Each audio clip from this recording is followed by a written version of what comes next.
Today's readings are fascinating in that Paul tells us those who don't follow the law, all those, I'm not going to list them all, but you can figure out which ones that he's telling us not to do, are not going to go to heaven.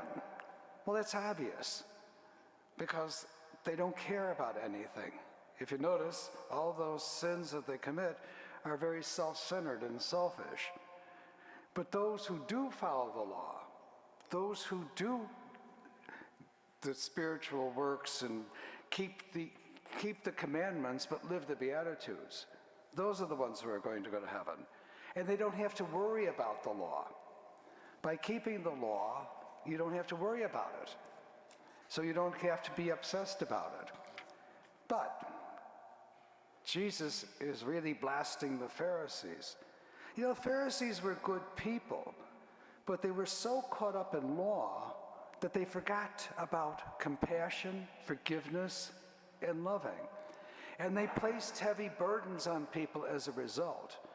But they themselves figured out a way many times to get around the law. And that's where he was upset. You're good people, but you got it all wrong. It's about following the law, living the Beatitudes, but being compassionate, loving, and forgiving. That's where Jesus, if you look at the scripture, always gets upset with people. He eats with sinners. He reaches out to those on the fringe. He welcomes the stranger. The Pharisees got all upset with that because he didn't follow the law. Jesus would follow the law. He was constantly in the synagogue. He followed the Judaic law. He celebrated the feasts of Judaism, but he was compassionate, loving, and welcoming.